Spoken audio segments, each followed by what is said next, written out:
muy syndicaliste bu ñu ràññee ci secteuru santé bi. Mballo Dia Thiam di secrétaire général SUTSAS di syndicat bi boot ñuy liggéey ci wàllu wér-gu-yaram ak ci action sociale. Mballo Dia Thiam ci ndombo tànk yi nga xam ne takk na ko moo nekk jamono ji président wu convergence syndicale nationale SUTSAS mu nekk tamit adjoint bu njëkk bu secrétaire général bu union nationale des syndicats autonomes du Sénégal du UNSAS yor wàllum protection sociale ak couverture maladie universelle. jaar-jaaram ci wàllum jàng Mballo Dia Thiam yor na diplôme psychopathologie moom nag mu jaar ci école agent sanitaire yu Ndar jaar tamit école nationale infirmier d'État ak école nationale des travailleurs sociaux. Mballo Dia Thiam yor tam diplôme MBA yam atum 2002 ba léegi mu jàng naka la ñuy manager organisation yi ak wàllum ressources humaines ak tamit wàllum finance ak bourse. jamono ji nag Mballo Dia Thiam moom moo jiite service administratif et financier bu centre national transfusion sanguine bu Ndakaaru. Mballo Dia Thiam nag di syndicaliste bu ñu ràññee bu baax ci wàllu wér-gu-yaram muy syndicat boo xamante ne dañu yàgg xeex ngir daal ñu sàmm àq ak yelleefu liggéeykat yi nekk ci biir wér-gu-yaram. Mballo Dia Thiam moomule mooy ganu Mamary Diop ba ci seen émission interpellation.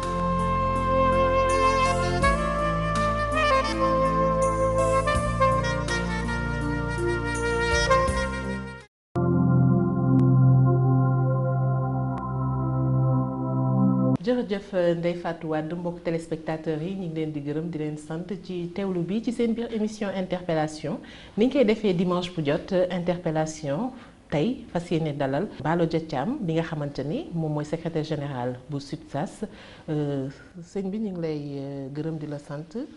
maa lay gërëm. di la sant di sant seen télévision. di ñaan yàlla mu gën a dem ci kanam. jërëjëf ñu fas yéene waxtaanee lépp loo xamante ne dafa ëmb mouvement syndical ak li nga xamante ne moom ngeen bokk mu di SUTSAS jamono ji ban jàngat ngay def ci structure sanitaire yi maanaam naka la ñuy dundee ban jàngat daal nga ñu ci mën a defal tuuti. bon li ma si jàngat mooy santé ci boppam dafa nekk lu am solo si nit ki parce que nit ki bu wérulee du tal dara donc nit ku saa yu yeewoo rek am lu nga xamee ni yëg na ko ci yaramam li mu yëg xalaat mooy docteur bi walla kiy faj loolu nekk beneen bi mooy nguur ci boppam état moom moo war a faj ay doomam moom moo leen war a dundal moom moo leen war a jàngal moo leen war a aar maanaam sécurité donc li ñu naan ay devoir régalien yoo xam ni état moo ko moomal boppam bon ba tax na nag aussi bu nit ñi di dund ci ay bërëb donc dañu yokk bu ñu yokk tamit bërëbu fajukaay yi aussi war nañu mën a yokku bon bërëbu fajukaay aussi bu ñu yokk aussi day tax aussi fi ñu leen war a fajee gën a mën a nekk ni ñu war a mën a mel mais aussi en personnel bu fa nekk mais loolu tam alal moo koy doxal donc loolu mooy en fait système la boo xam ni état bi moo koy organiser léegi nag am na foo xam ni matale na mais am na foo xam ni matalewul. fan la matalewul. bon fi mu matalewul moom daanaka bari na fu mu matalewul parce que d'abord ñun li ñu considéré mooy bu fekkee ni nee nañu pyramide sanitaire lañu am. maanaam ku nga xamee ni suuxee ci suuf la war a dem maanaam case de santé parce que pyramide bi dafa am lu ñu naan case de santé moo féete suuf poste de santé moo ko féete kaw moom la ñuy wax dispensaire moom la suñu mail di wax dispensaire li féete kaw dispensaire mooy centre de santé hôpital ñëw mën na nekk bu régional ensuite mu nekk national ensuite am na yoo nga xam ni hôpitaux yoo xam ni de niveau 3 la parce que am na ay professeurs agrégés ay niveau la. loolu mooy lan mooy maanaam képp ki nekk ci suuf lépp lu mu mënul matal rek ki nekk ci kaw war na ko ci mën a tane matal ko ba tax na kenn du nekk dernier maillon de la chaîne parce que affaire u bakkan la donc loolu la boo ko xoolee nag pyramide bi case de santé yi d'abord fu mu nekk nii daanaka amatul mais bu njëkk ba moom moo war a nekk premier élément mais foofu kenn du fa pikiir kenn du fa xotti tàpp wala yu mel noonu. mel ni ay soins yu ndaw li njëkk la ñuy def yu primaire yi moom lañ fay def wante nag dem nañu ba nga xamee ni ñi ñu doon jagale case yi ñoo dem ba rejeter case yi daal ni suñu docteur bi daal ay per rek lay joxe wala suñu docteur bi nangam commencé ko rejeter. maintenant agent de santé communautaire ya fa nekkoon d'ailleurs xëy na dañ ci ñëw mooy ñi nga xam ne communauté bi moo leen tànnoon. ñu dem jàngal leen pendant 6 mois ñu dellu siwaat pour mën a def loolu ñu nekk ci case bi ñu toppatoo seeni tool loolu moo doon payor gi agent de santé communautaire yi finalement comme que dañ leen di xeeb maanaam docteur bu def dara ñoom it ñu dem jàngiwaat piqûre jàng leneen mañ en fait mañ ko jàngee aussi ñu dellu siwaatuñu ci case bi dañoo dem ci poste de santé yi léegi nag population yi aussi rejeté aussi poste de santé yi daal di case de santé yi demandé poste de santé te dégg nga même gis nga ñi doon demandé même poste de santé léegi suñu hôpital la ñu wax wala suñu centre de santé la ñuy réclamer donc dafa am benn émancipation loolu nag dafay indi aussi ay besoins nouveaux maanaam profil yi nga xam ni waroon nañu nekk nii yeneen profil ñoo ñëw ñeneen ñi war a capacité wu maintenant santé aussi comme li ñuy wax aussi dafa nekk médecine mais médecine nekkul santé parce que santé du médecine mais médecine dafay doxal santé waaw léegi nag soxla yi dafa bari ba tax na aussi jumtuwaay yi maanaam jumtuwaay yi xarala yi maanaam technologie bi dafa avancé parce que li la mën a jox diagnostic bu gaaw léegi njëgam dafay cher mën na gaaw jox la ay résultats yu fiable donc loolu affaire technologie la loolu nag aussi mënul ñàkk parce que feebar bi bët du ko gis am na foo xam ni fa la bët mën a yem fenn fi microscope la am na yeneen yoo xam ay analyse ñoo koy def wala yeneen jumtuwaay donc ba tax na dégg nga ñuy wax ay laser rek dégg nga ñuy wax ay yeneen jumtuwaay loolu aussi xaalis la maintenant mat na matul kooku aussi beneen question la dañ si ñëwaat à telle enseigne que boo demee aussi si yeneen fànn maanaam ni ñu organiser système bi maanaam hôpitaux yi ak yu mel noonu daanaka am na aussi lu ci des parce que comme li ma la waxoon affaire norme la ay ratio la donc ba tax na daal bu ñu ko seetee daal am na ay jéego yu ñuy def mais li des dafa bari parce que déjà hôpitaux régionaux yi région bu nekk am na hôpital mais hôpital bi si boppam yu si gën a bari pour ñu fonctionner problème la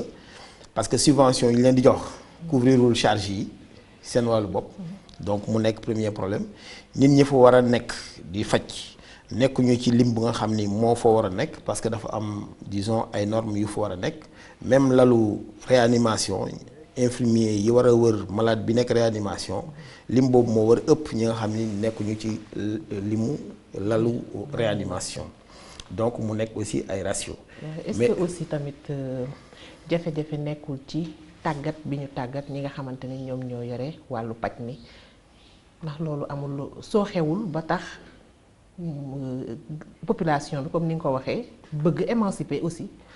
non problème bi nekkul ci tàggat bi ñu tàggat nit ñi ay léwén am na par exemple faculté de médecine bu Dakar bi mais depuis époque coloniale presque cadre yi génn santé yi gën a mag fii wala ñi nga xam ne ñooy jàngal ñeneen ñi mais fii la ñu jàngee li ñu ci gën a bari mais li am solo mooy ñooñu ba ñu génnee tamit téyewuñu leen fii defuñu dara lu ñu leen fi téyee ba ñu toog fii ba tax na mënuloo comprendre Sénégal am ay lu mat 13 millions d'habitants fu mu nekk nii ah médecins yi nekk ay nekk 1300 à peu près bu leen boolee xam nga dafa néew te Tunisie bi ñuy dem indépendance ñoo yemoon presque ay économie ak yu mel noonu ñoom ñu am 17000 médecins am ay spécialistes ak yu mel noonu ñun mu am 1300 médecins donc problème bi mooy non seulement formé nañu mais téyewuñu leen ñeneen ñi formé daal di téye bu ñu demee ba États-Unis di jël ay intervention di ko délocaliser di ko indi États-Unis parce que moo gën a mu indi Tunisie parce que moo gën a yomb xam nga ñun foofu am na dañ faa seetaan dañ faa mën a yaacaaral soit wutuñu ay politique yu wóor pour que ku jàng fii ba pare nga war a mën a toog waaw ñu recruter la wala nga mën fi toog wala ñu fexe ba bu fekkee ni da ngaa bëgg a dem ñu wan la lu nga xamee ni beneen bitim réew du la gënal fa nga nekk wala privé du la gënal public. donc mu nekk boobu ba léegi yéen a ngi xeex. ngir ñooñu tamit xam naa ne ñàkkul xeex ngeen pour ñooñu ñu recruter leen ak yooyu. sur nombre boobu. amoo leen ci benn résultat bu concret wala loo xamante si ñu ngi si am ay résultats parce que li ci am solo mooy système bi commencé nañu xeex yàgg na c'est vrai mais fukki at yi weesu. vraiment dafa amoon benn instabilité bu nga xamee ni yombalul dara maanaam fukki at yu nga xamee ni presque at mu nekk changé nañu ministre donc 11 ministres de la santé en 10 ans loolu yombalul. seen secteur bi nag moo yombul moom it gérer. waaw yombul gérer mais yomb na gérer aussi ci suñu li ñu xalaat. parce que bu dee nit ki war a fi mu war a nekk boo ko fa tegee jox ko jumtuwaay yi ñu ko war a jox defe naa ni coow du bari. mais nit ki bu fekkee ni teg ko ci place am wala jumtuwaay bi nga ko war a joxoo ko donc du yomb bon li am solo aussi gouvernement bi dafa recruter wul parce que recrutement massif bi presque 2005 lañ ko mujjoon def gis nga daaw bi ñu ne dañuy recruter en 2012 avec les nouvelles autorités dañu ni dañoo soxla 5000 dañuy recruter 5000 et quelques fonctionnaires recruter nañu 5533 mais 5533 yëpp 3500 yi dañoo dem si force de sécurité ak yu mel noonu santé 533 donc la ci am te ñooñu ci fan yii la ñu commencé di seet fan lañ leen yóbbu depuis 2012 ñu ngi koy wax 2013 ñu ngi 2014 xam nga loolu tam yombulul mbir yi parce que bu fekkee ni nit ñi dañuy liggéey ñii dañuy retraité ñii dañuy génn àddina ñii dañuy génn système bi parce que privé moo leen gënal ñii dañuy toxu et cetera donc bu fekkee ni li ñuy lim bi fi nekk matul ba noppi ñii dem te duñu leen remplacer ba pare ñuy def ay tabax yu bees day am problème kooku du ci caage nit ñi c'est-à-dire ñi nga xam ni ñooñu jiite ñi ngànk réew mi ñoom ñoo war a def projection yooyu parce que boo demee dëkk bu mel ni France par exemple su fekkee ni yow nekk nga ci benn poste yow mii madame Ba mais 5 ans avant sa retraite dinañu préparer ki lay remplacer à 35 ans di ngay dem te kenn du yëg loolu. ñun xam nga tamit dañu nekk ci pays sous-développé wax dëgg yàlla. je sais même bu ñu nekkee en voie de développement mënul expliquer ñu am 1300 médecins pour des millions d'habitants c'est ça je pense que aussi même bu ñu développé sous-développé aussi dafa am lu nga xam ni warul mën a ñàkk c'est-à-dire dañoo def priorité yi ailleurs. leneen li aussi si financement bi suñ ko dee wax bu fekkee ni nee nga par exemple structure de santé bi man maa ko indi maa ko fi teg. mu am mission de service public parce que man état maa war a faj nit ñi hôpital nekk hôtel bu ñu naan hôtel médicalisé parce que amul hôpital munoo am hôpital sans médecin mais médecins yi rek nekkuñu aussi hôpital du ñoom ñooy def hôpital donc hôpital bi médecins yi la ak ñi ko wër ñëpp bu dee loolu am na ñu ne dañu war a faj parce que faj moo fa andi maanaam ñu nga xamee ni prévention def nañ ko sottiwul ñu feebar ba ñu war leen hospitaliser ñooñu bu ñu ñëwee bu dee war nañu lekk war a naan war a am ay garab war a am ñu leen di faj mais dafa am lu war a tax parce que hôtel si boppam xam nga am na intendance mais ensuite am na leneen mais bu fekkee ni charge yi hôpital bi am subvention bi ñu koy jox matalewu ko xam nga loolu tam dafay poser problème mais bu fekkee état bi si boppam tamit moom mooy fixer prix yi c'est-à-dire moom moo naan subvention bi laa am donc pour nga fajee ko nit ñi pendant 1 an wante prix yi ngay appliquer. mais kon bu manqué normalement dafa la war a laaj nan na manqué. nga watay état financier yu valable damu jox la subvention d'équilibre parce que moom mooy wane ni moom li mu joxoon matul mais motal ne ko parce que justifié na ko beneen at bu di ñëw mu xam ne lii moo doy pour hôpital bi ñu def ko mais amul critère pertinent de subvention pour les allocations là te ñun xeex nañ ci ba sonn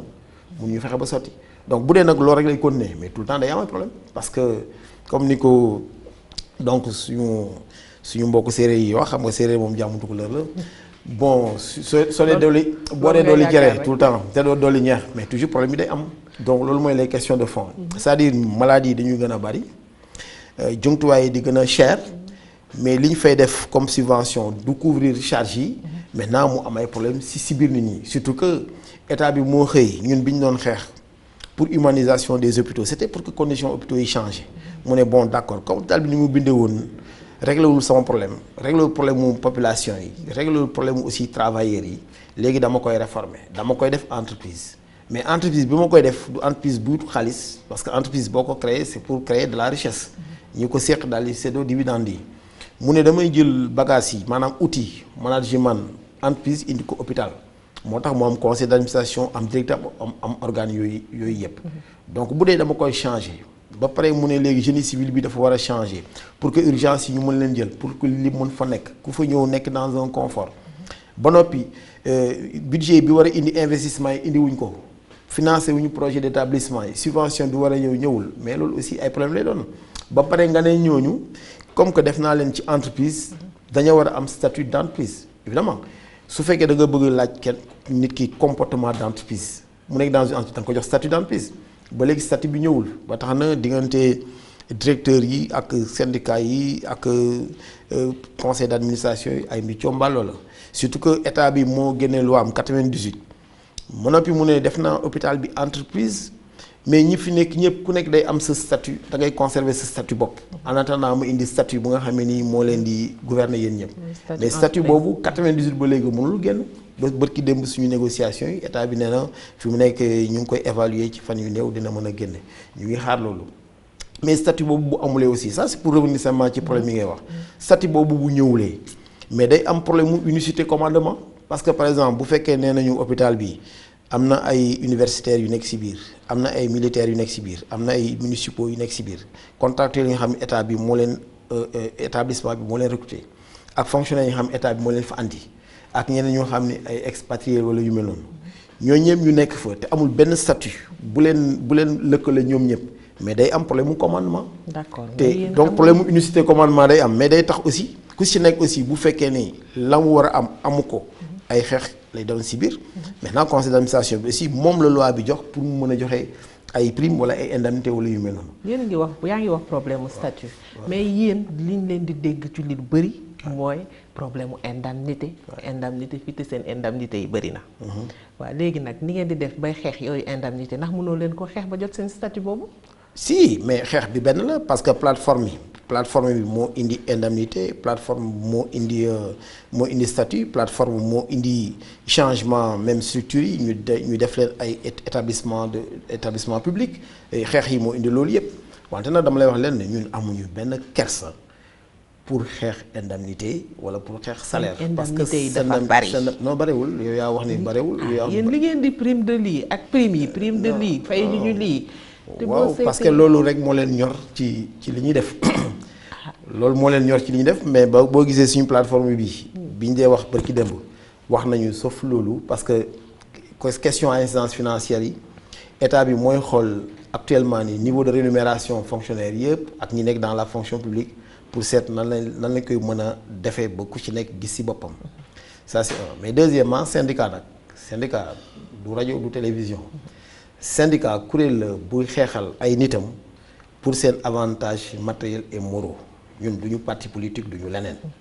yaa ngi dégg ñeneen ñoo war a mën a xeexal seen bopp leneen mais comme que ñun duñu toog mu benn place ba ñu yéen dal jekk ngeen seen toogaay bi jekk na wala lii war ngeen ko am ñu jox leen ko lépp lu ñu am dañ ko xeexal suñu bopp moo tax bu ñu noppee xeex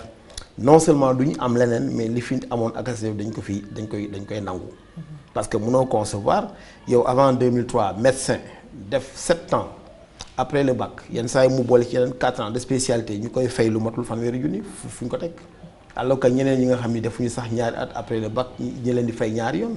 teguñu ko fenn nga bëgg nag médecin bi ñu ko waa toogal foofu rek wala infirmier bi toog leen foofu rek yéen mais suñ dee xeex aussi parce que hôpitaux yi dafa nekk entreprise mais entreprise bi si boppam da nga équilibrer ay seeni compte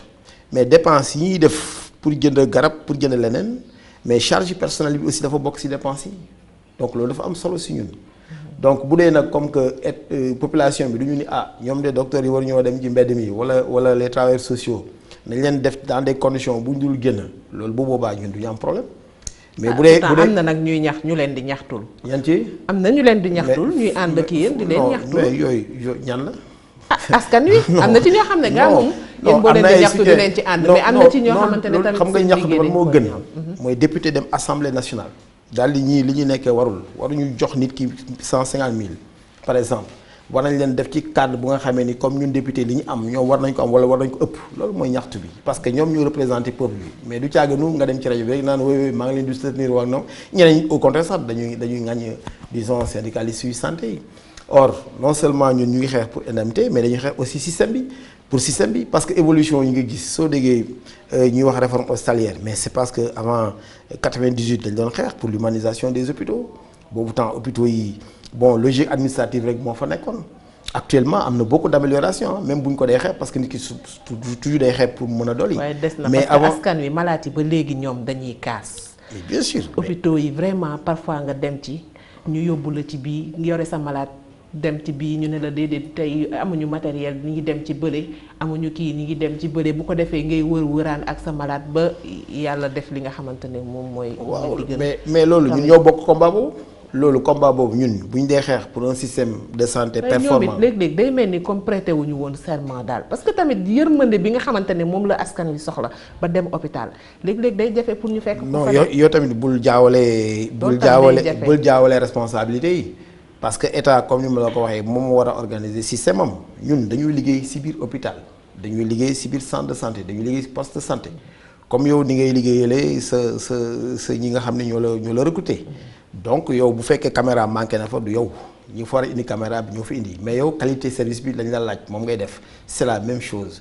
ñun bu fekkee ni nit ñi ñu ngi ñaxtu c'est parce que dafa am lu leen naqari nit ki du am lu ko neex di ñaxtu. waaye léeg-léeg mu am leneen lu ko lal de. lan la par exemple. lu mel ni privé yi ñu ci bëri dañ leen doo yooyu tax ñu daal di am benn temps libre daw ci privé yi xar mat ak yooyu. waaw xëy na bëri na li ñu koy privilégié. waaw nag ci non xam nga bu leen jaxase aussi am na ñoo nga xam ne dañoo am droit def privé.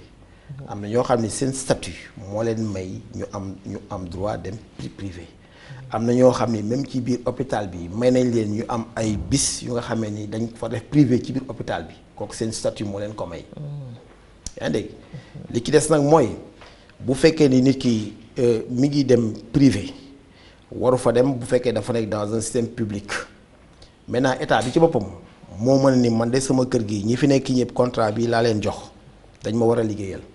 képp ku ma gis feneen muy liggéeyal keneen ci yeneen anam ma jóg ci moom. état bi donc daf ko neex ça je te le dis pour ñi nga xam ni ñu ngi dem privé te waruñu fa dem kooku responsabilité état la mais bu fekkee aussi yow tamit état li nga ko war a jox joxooloo ko ba moom muy dem di mottaliku li mu jot parce que dafa am njaboot ak yëpp di ko mottali feneen nga di ko seetaan yow tam yaa ko seetaan pour mu def loolu yaa ko favoriser mais état bi lu mu bëgg mu dakk loolu moom loolu laa la mën a wax tontu bi mais bu ñu sañoon. public bi dina gën privé bi parce que dans les autres pays nit ñi dañuy gën a préférer public bi di gisoo dans bu yàgg ba ñëpp ci école publique bi lañ nekkoon kenn bëggul woon école privée képp ku dem école privée ñu ne wu kii de ma nga ci école privée ba mais léegi c'est l'inverse kenn bëggul lu public am parce que seulement privé bi moo gën a organiser li nga soxla foofu nga fa am mais état bi ci boppam moo war a recentrer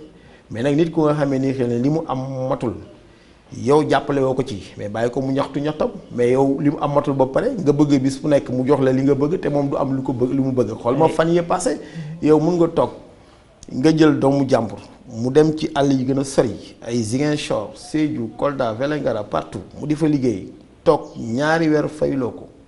nga bëgg du ñaxtu ñaari weer mu toog fayuloo ko te nga bëgg parce que dafa nekk ci poste bi di fa fanaan di fa yendu parce que foofu la loger du dem fenn mais bu demul fenn fan lay jëlee lu mu dunde ñaari weer te bu fa dara manqué ñun ko lu tax mu manqué fi bu déplacé woo malade ñëw fekk ko fa ñu ne moom de du fi toog day dem rek te nit ki mënul nekk jàddaaral ci benn bis si benn structure 24 heures sur 24 heures mais bu fekkee sax loolu am na mu ngi fa toog mais fay ko payoram mais fayuloo ko ba pare doo ko bàyyi mu ñaxtu wala population du ñu nangu loolu. waaw lii nga fi wax yëpp ndax motif la. pour léeg-léeg ñoom tam ñuy jaay ay garab ci suuf ak yooyu. waaw xam nga jaay def yenn service yi ci suuf te direction du ko yëg est-ce que motif la aussi. non loolu moom question wu jikko la foo dem boo demee ca armée ba am na ñuy xëy na sàcc fatal di jaay yaa ngi soo demee par exemple ci maçon yi am na ñuy rawale saaku ciment ak yu mel noonu loolu question de nit la c'est pas parce que suñu biir am na ñu nga xam ni ñu ngi def lu dul noonu que ñëpp noonu la ñu mel parce que ki yaru am ngor toujours mi ngi yaru am ngor. maintenant nag derrière ñooñu ñëpp am na ñu nga xam ne ñu ngi jubal guddi ak bëccëg di nga gis aussi structure yi aussi même bu fekkee ne ñu ngi leen di wax ni am na ay problème am ay jafe-jafe mais nit ñi dañ fay dugg di faju di wér dañ fay dugg di faju ñu leen di toppatoo ñu leen di recevoir même accueil bi su ñu baree c'est vrai amuñu accueil bu baax mais loolu gënalul kenn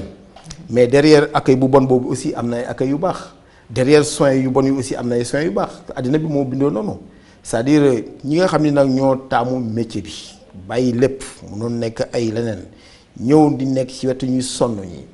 di feebar ak ñoom di sonn ak ñoom di am ay feebar di deewaale ak ay feebar maladie professionnelle di deewaale ak ñeneen je pense que population war na leen xoolee beneen bët et non bëtu ñu nga xam ni dañoo ñëw mel ni ay kaña yu nekk ci benn fen wala ñoo xam ni dañu laaj seen maa ñu amul donc je pense que beneen bët heureusement que population la rek nag dafa am ñoo xam ne dafa am lu ñuy dund nag ci hôpitaux yi li ñuy dund rek la ci hôpitaux yi léeg-léeg am ñoo xam ne dañ ciy am jaar-jaar bu doy waar buñ la ko waxee day kéemaane day doy waar ci suñu Sénégal bi nga xamante ni ñëpp xam nañ ne dëkku yërmande la bien sûr léeg-léeg nga dem ci hôpital ñu ne la boo fayul doo faju waaw mais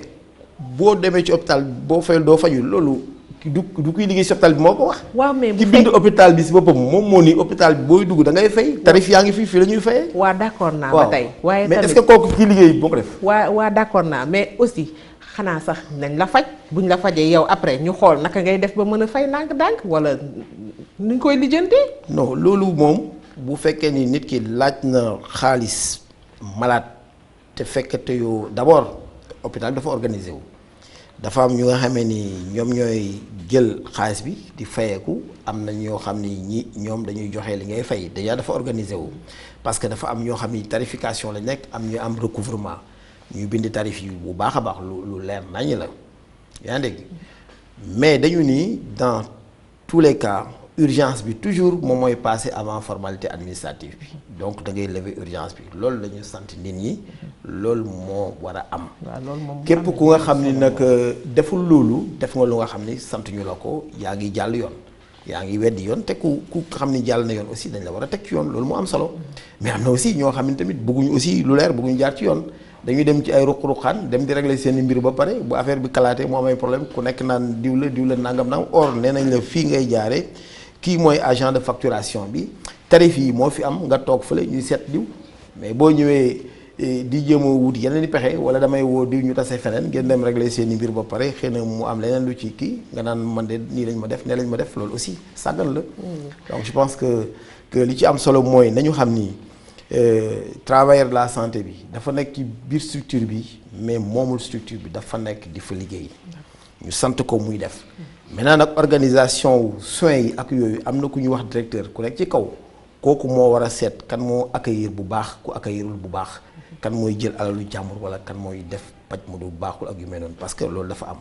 mais bu dee aussi borom kër gi aussi mi ngi seetaan ñii di jaar ci sàkket yi ñii di jaar feneen yaa may indi yenn problème. waaye bëri na clan responsabilité am na ay clan yu am ci hôpitaux yi aussi ñiy farak côté directeur bi ñiy farak beneen wàll ba bu ko defee ñi farak directeur bi ñoom moom macha allah ñi ñàkk farul moom ñoom ngay dégg toujours ñoom ñooy kaas ñooy kii xam nga mu mel ni tamit daf ci am ñoo xamante ne vraiment dañ leen laisser en rade di jënti wuñ leen bien que seen ay naataango lañ tam loolu tamit ndax jotul ngeen lëkkaloo tam vraiment xam nga yéen ñëpp ngeen nekk benn. non bul boolee lu bokkul parce que leen dafa am. bu fekkee ni ay clan nga am pour ay kër ay clan yi nga xam ne jubóo nañu jubóowuñu loolu moom nit ñi seen wàll bopp ñoo mel noonu fépp fu am jataay rek am na ñi nga xam ne ñii dañ leen di neex ñii duñ leen neex ñii ànd ak àndul. waaye wàllu wérgu yaram dafa délicat. comme dafa délicat wàllu paj délicat. bien sûr vraiment yooyu mënoon na bañ a am nag ci milieu bi aussi. mais xanaa du ay nit. xanaa ñooñu ñi liggéey ci nit ñi xanaa ñoom du ñu ay doomu aadama xanaa ñoom du ñu feebar xanaa ñoom du ñu ay xalaat ko mais tam xam nga. mais xanaa seetaane mu nekk seen biir mais xam nga soo déggee ngay wax dafa mel ni loolu rek moo fi xew xiiroog ngaayoo déedéet. dafa bëri dañ leen di dégg di. am na mais du xiiroog ngaayoo rek moo fa am jàmm ju mat sëkk moo am ci fu nekk. am na nag ay moments yu nga xamee ni nit ñi comme ci kër dans une famille. ñu am ay jàppante ak bàyyante. am na ñoo xam ni foog nañu kii moo leen xañ li wala kee moo leen xañ la léegi ñu war a ànd ak ñoom parce que li ñuy wax disons en syndicalisme il y a sur la notion de conflit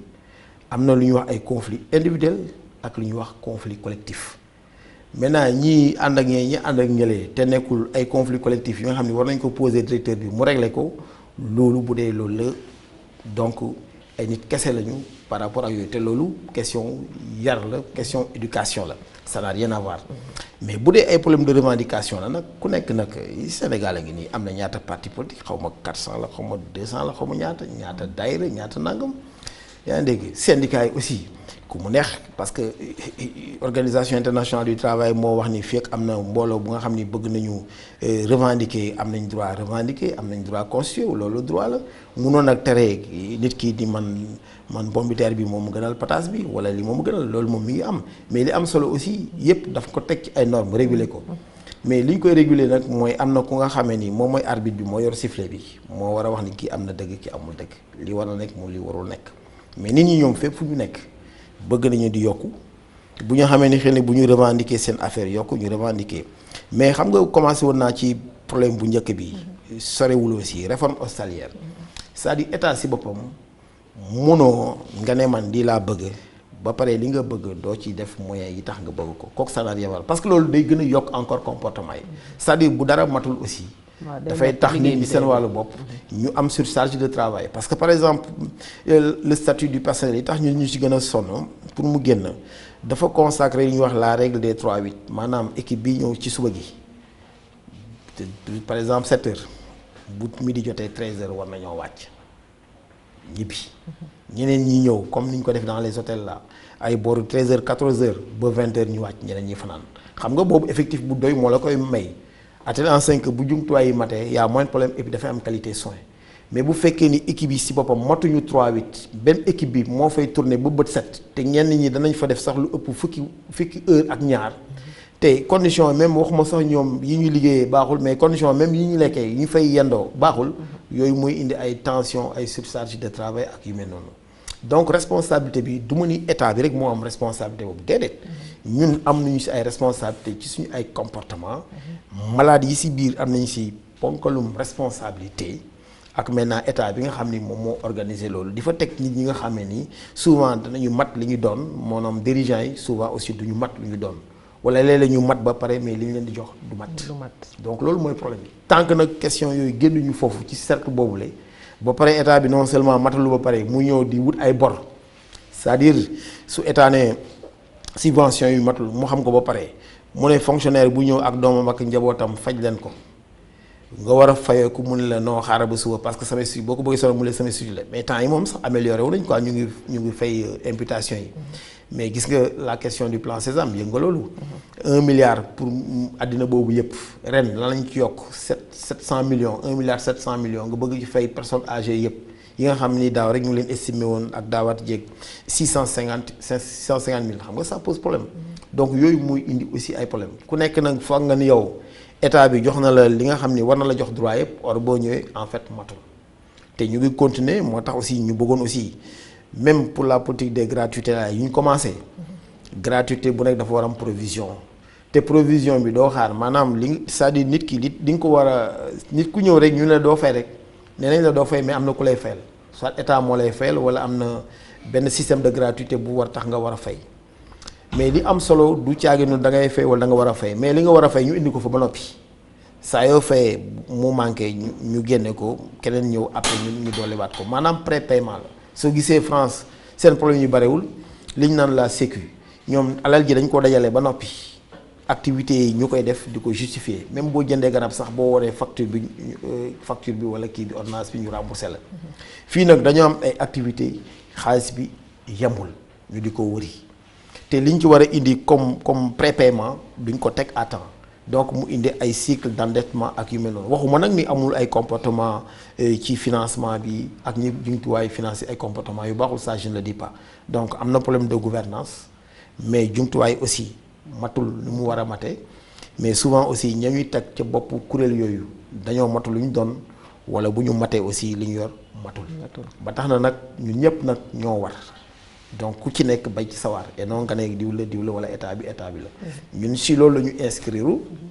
ba tax na aussi combat bu ñu mënee aussi même bu ñu dee xeex gis nga ñun bu ñu dee xeex dañ naan respect des urgences et du service minimum pourtant mënoon nañ ko bañ a def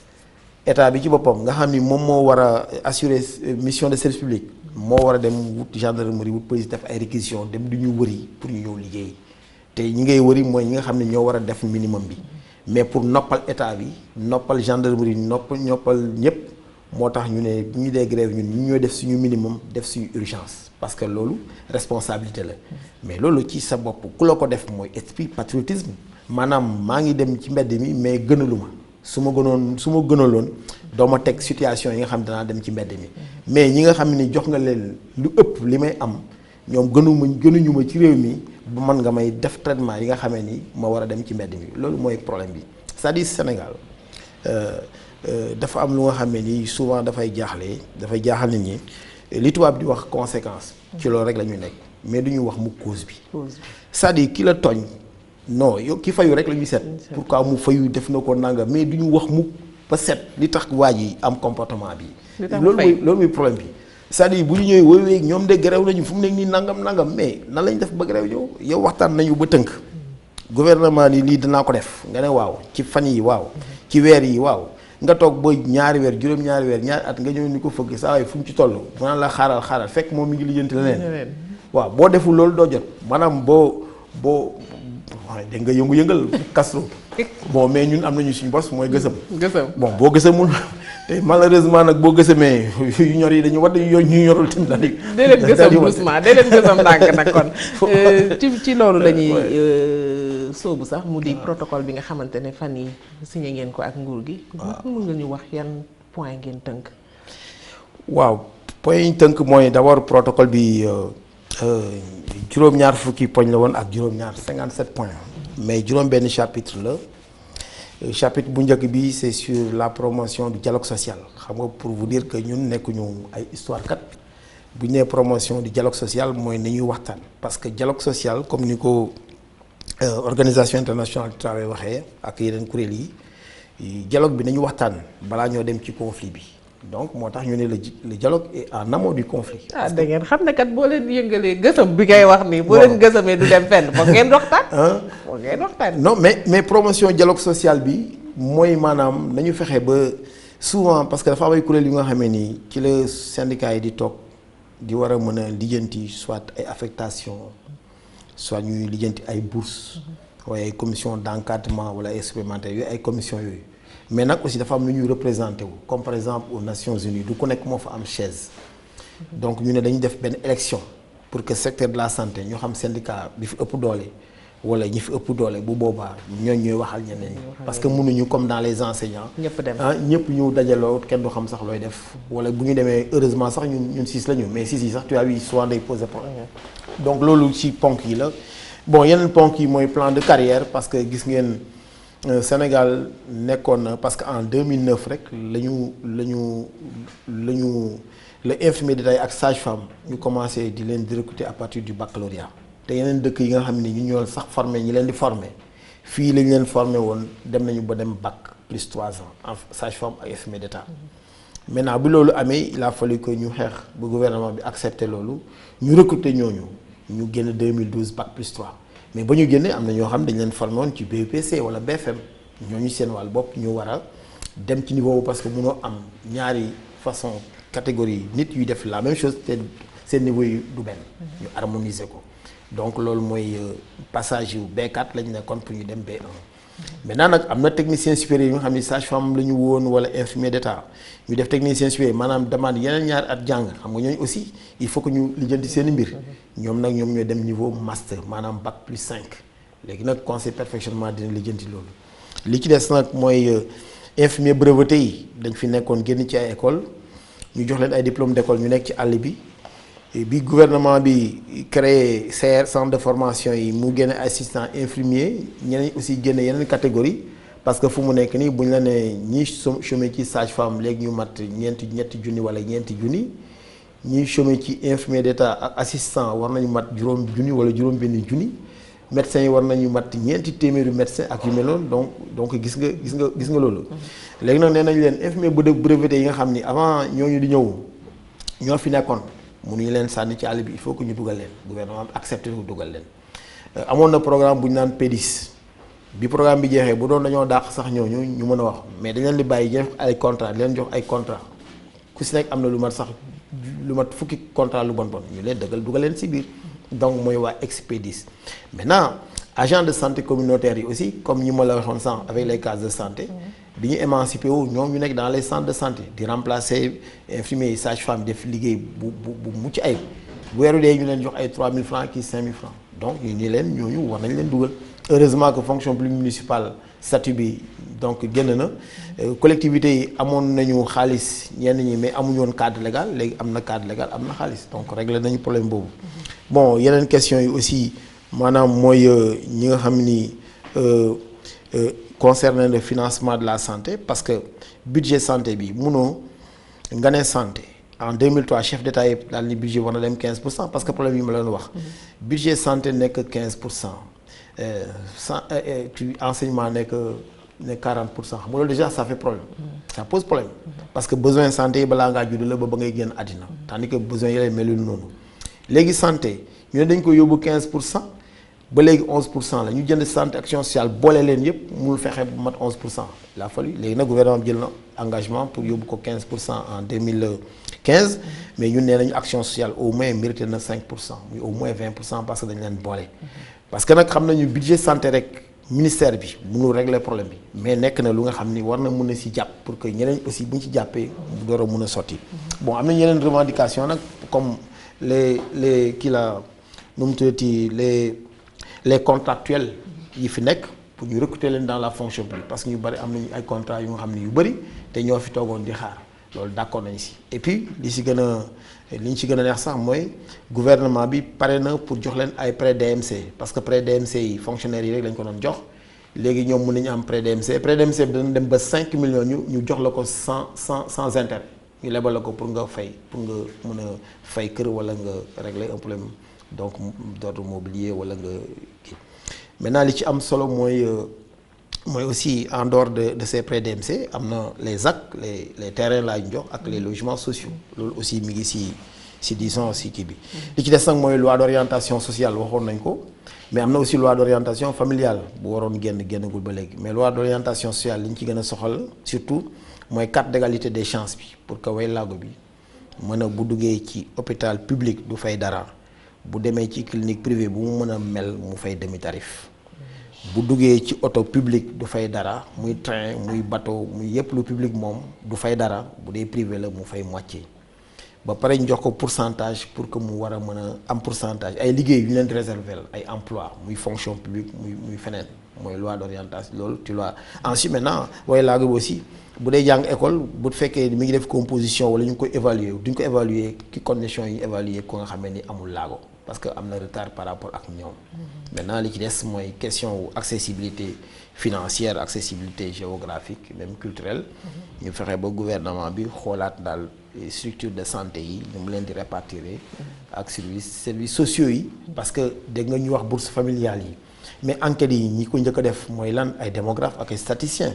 or travailleurs sociaux yi chômé ñoom ñoo ko war a def ñoom ñoo war a def enquêtes yooyu certificat d'indigence du police moo ko war a joxe. travailleur social moo def enquête sociale bu wóor daal ni kii indigent la mooy mën a tax ñi nekk ci bourse familiale yi ñi nga xam ni génn nañ ci indigence bi ñu mën leen génne ñi nga xam ni dellu nañ ci pauvreté bi ñu mën leen a renforcer mais mënoo amee travailleurs sociaux te du ñu def lu yaakaar ngeen ne nguur gi dina respecter protocole bi ah nguur gi yaakaar ngeen ne dina respecter protocole bi waaw ñun ci en tout cas am nañ ci yaakaar bu baax parce que d'abord ki jiite mbir yi bon Eva Marie Coll Seck nekkoon na suñu biir doon xeex bien que beneen côté bi la nekk yaa ngi dégg bokkuñu ay mbir moom ci gouvernement bi la nekk mais au moins am nañu cette confiance là. Maintenant li am solo aussi ñun revendication yi ñu teg ay revendication li ma ko waxee comme ni wax dans une certaine presse ñun demandé wuñu lu mënul nekk c'est-à-dire on n'a pas demandé l'impossible mais li nga xam ni war na nekk aussi nangu nañ ko moo tax 57 points yëpp c'est des points qui sont réalistes li ci des nag mooy ñun suñu bët la ñu ubbi di xool. parce que muy ñun muy ñii muy gouvernement yëpp ñun lépp lu am santé accord bu am sama baat ci kaw SUTSAS moo ko xeex wala convergence SUTSAS ñu teg ko ci table ji mu profité ñëpp et ça y accord amee ok bu yow gis nga ñu grève en 2010 pourquoi parce que amoon na ay accord 2009 yu nga xam ne respecté wuñ ko ñu grève 1000 heures de grève avec respect des urgences def rétention de l'information sanitaire 1 an et demi yu nga xam ne ni xabaar yi Sénégal au niveau de l'OMS amul benn xabaar ba finalement bailleurs yi bëgg a daw grève nañu ba nga xam ne ni contractuels demoon nañu ba dans les hôpitaux mënuñu fayeku comité de santé yi mënuñu sax neexal ña fa nekk donc ñun loolu nekkul suñu problème pour grève parce que yàgg nañ ki lii soog di wax maa ngi koy nuyuwaale lu juddu si tàgg bu naawul day jaaxal ay bokkam ñun ñoo choisir syndicalisme de combat syndicat autonome et indépendant te loolu du ay caaxaan dañ koy vivre tous les jours suñu respecté engagement léegi amuñu problème bu boobaa comme li nga bëgg jàmm am jàmm dina am mais bu ñu respecté engagement nag ñoom ñoo ñuy tooñ aussi. ngeen gësam ay yu commencé rek ñu gësam rek. audit bi. oui laal na leen de. bu baax a baax man mii ci laa bokk. man lañ njëkk ñaas te xamul lu tax. foo nekkoon. man maa ngi fii audité nañ ma ni ma yow de amoo benn problème toogal fii parce que dem naa ni bu dul dara sax. même bu ñu waxoon ni man nekk ba fi sax yéen war ngeen wax ni kii mi ngi fii noonu ah. waaw bon ñu dagg salaire bi dagaale yeneen indemnité yi tout cela machine bi ko dagg bu ko daggee ba pare moom du mën a dajalewaat yëpp bu koy delloo finalement ñuy jaabanteloo diggante service yeeg yu mel noonu ñuy dem ak ñëw di ñu laaj yeneen kayit yu nga xam ni amuñu woon ba pare li ñu si metti sax du loolu mooy ña nga xamee ni ñoo yoroon machine yi. ñu war a noppi ministre de la fonction publique daal di jéem a lay ay layam mais ñoom ñoo ñuy chargé naan ñu yéen de vraiment ay kii ngeen dugg na fi génn fii vraiment c'était pas bien. alors que li gënoon mooy excuse. am na ci ñoo xamante ne nag liggéeyuñu woon nag.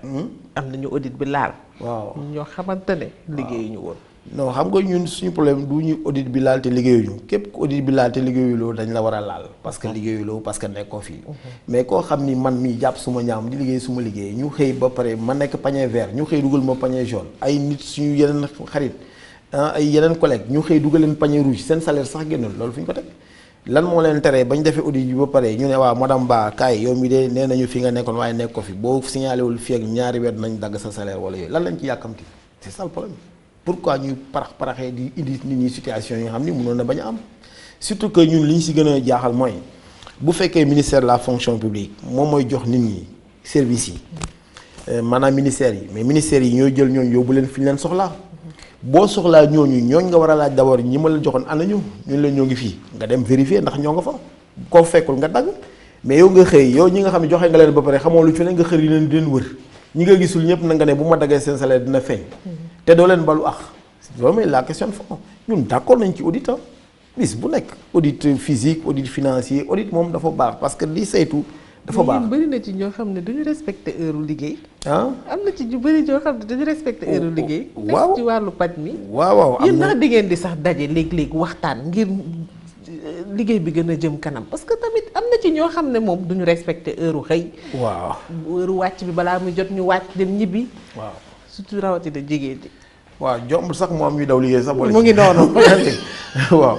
loolu moom xam nga li ma ko waxee rek xam nga ku si nekk da nga am benn relation contractuelle te nit ki bu fekkee ni seet na bis bi mu ñàkkee liggéey di ko wëri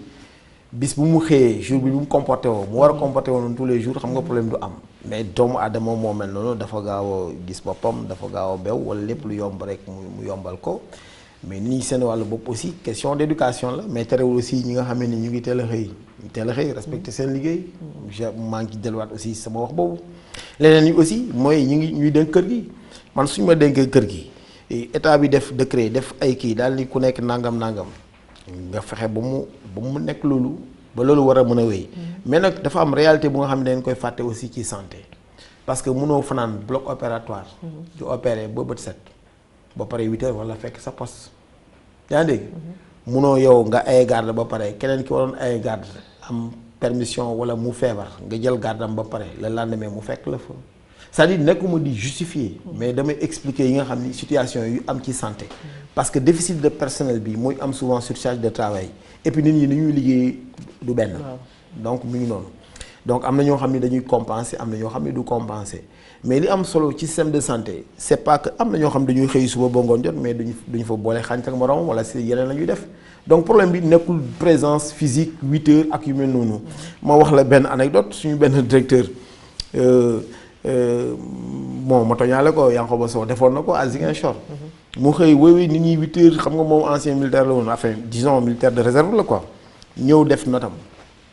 ñi ñëpp dañuy ñëw heure nangam mais ñëpp def heure émargé ñëpp 12 suba teel 8 heures mais waa bloc opératoire ñoom dañuy opérer ba 15 heures ba 16 heures yenn saa yi mais bu ñu xamee ni programme opératoire bu ñu ko démarré léegi bu ñu heure bu ñu wàcc kii ñu bañ a programmer xam nga ça pose problème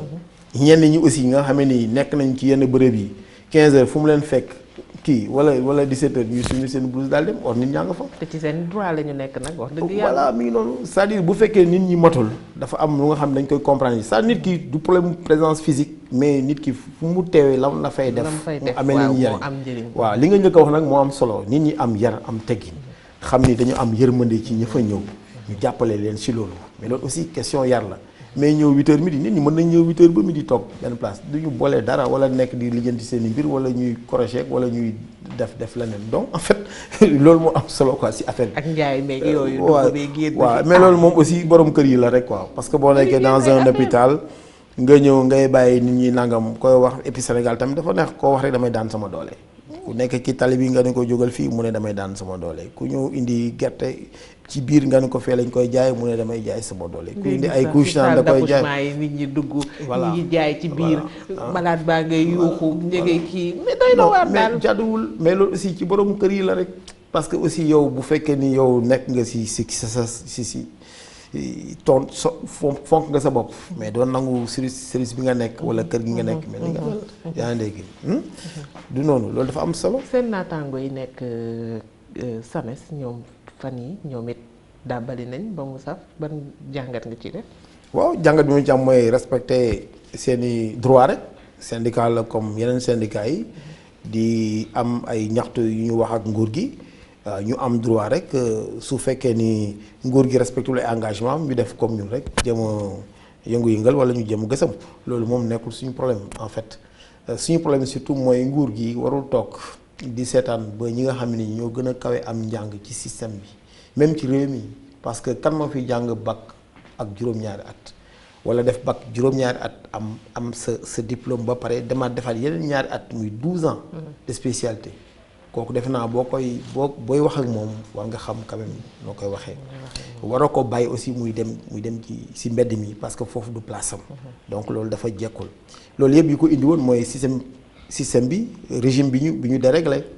parce que ñoom dañoo nekk fii ñu leen di jo li ma la wax noonu 150 millions yi mais ñun ñoo xeex en 2003 ba indemnité de responsabilité médicale ñu indi leen mu nekk 180 000 après ñu dolli ko seen xeex bu mujj bi ñu dolli ci 70 000 pour ñu am 350 000 mais sinon avant loolu dara amu foon comme ni ma la ko waxee sànq donc bu fekkee ñoom comme li woykat bi wax suñu noppee wax rek daal di rafle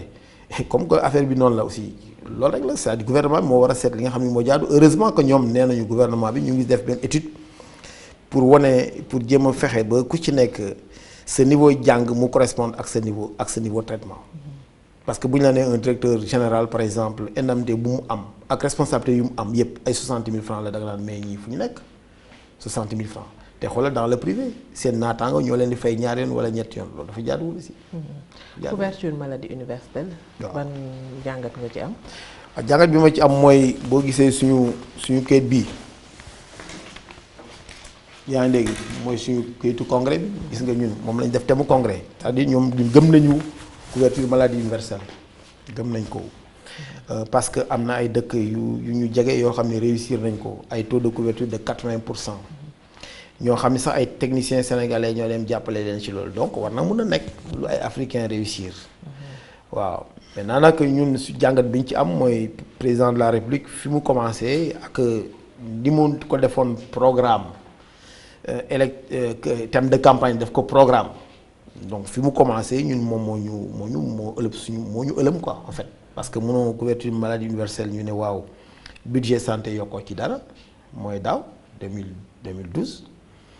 ren 2013 3 milliards 500 rek moo yokk ci budget santé nga jël action sociale boole kook moom muy 11% du budget à peu près donc loolu xam nga ni. donc nekkul signal bu fort maanaam en terme budgétaire surtout que bu ñu respecté woon engagement yi kon ren en 2014 14% budget la ñu waroon nekk sans mu am sa action sociale donc loolu posé nañu problème si affaire boobu la évidemment nee na am na 5 milliards yu mu tekk pour jëm appuyer mutuelle yi ak gratuité yi mais 5 milliards gratuité yow déjà 700 millions bu ñu ko defee ci plan Sésame réglé wul loolu parce que déjà hôpital principal amel nañ ko presque 2 milliards. donc bor yi ci seen wàll boobu boo dajalee li nga am ren ci plan Sésame boo xoolee bor yi donc tu vois ce que ça fait comme difficulté. bon bu loolu weesoo nga recruter 5000 et quelques fonctionnaires santé nga jox ko 500 et quelques or déficit bi rek ak wax ma sax moom contractuels yi rek yi nekk dans les postes fermés rek li ñu leen jox mënu leen résorber. waaw parce que ñàkk personnel bi nag. voilà manque bi. voilà yow nga jël 3000 première année ngay wax couverture maladie universelle première année nga jël 3000 jox ko force sécurité nga bàyyi santé. xanaa kon ren moo tax ñu leen ren dañu jox 3000 en 2014 parce que bu ñu joxee 3000 dana wàññi au moins gab bi de ce fait ñuy chômer daal di ñëw si biir maintenant bu loolu weesoo ñu ne bon léegi mais léegi nga bëgg a ubbi hôpitalu Fatick moom fa mu dëkk hôpital Fatick war a ubbi bi ñu koy ubbi nu ñu def déjà tuuti benn partie moo ubbi te balaa ñu ko ubbi dañoo laaj yeneen travailleurs yi nekk si yeneen régions yi kan moo fa mën a bëgg a ñëw Fatick or waroon nañu fekk nit ñi taxaw ñuy chômer ñu jël leen ñoom ñëpp ñu fees del c'est-à-dire ñuy chômer mun nañu fees del hôpital Fatick fees del hôpitalu Matam fees del hôpitalu Ziguinchor Kanel ak Dalal Jàmm bi 500 lii la Dalal Jàmm c'est presque Dantec bu nga xamee ni au 3/4 Dalal Jàmm 500 lii la léegi mu ubbi woon même ci fan yi di ñëw wala déwén kan moo fay nekk loolu mooy les questions de fond c'est-à-dire nit ñaa ngi chômer am seen i diplôme ba pare ñu leen di bañ a recruter dem di recruter façon yeneen même 10 000 même 10 000 yi ñu def ci sécurité bi suñu defoon priorité bi loolu dans les agents de santé duñu def foofu même bu dul 10 000 dina mën a mat au moins 3 000 wala 4 000 donc loolu moom moo ñu jaaxal c'est-à-dire ñun xam nañ am na volonté am na engagement mais tànk yi muy teg nekkul tànk ñu rassuré ñu nag li ñu gënaloon mooy d'abord existant bi fonctionner xam nga par exemple daaw jéeg doon nañu wax maître Abdoulaye Wade bi ñuy créer l'hôpital de Matam ak hôpital Dalal Jàmm hôpitalu Diamniadio bi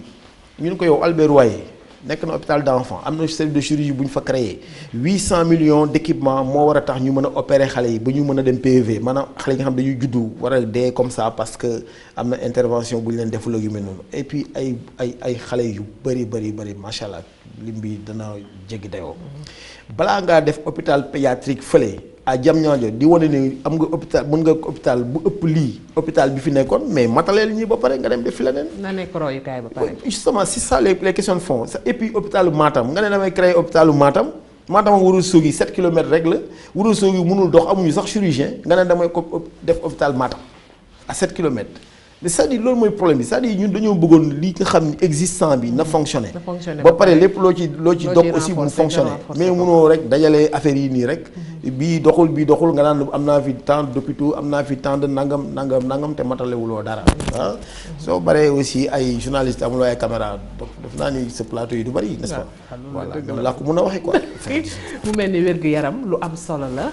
te ñoom waa SUTSAS ñu ngi ciy def seen kéem kattan bu ko defee seen nekkin ak li nga xamante ne moom la ñuy liggéey mu mën a yemb sa kàddu bu mujj ñu ngi ci njeexitalu émission bi. waaw sama kàddu gu mujj daal mooy di rafetlu émission bi parce que dana permettre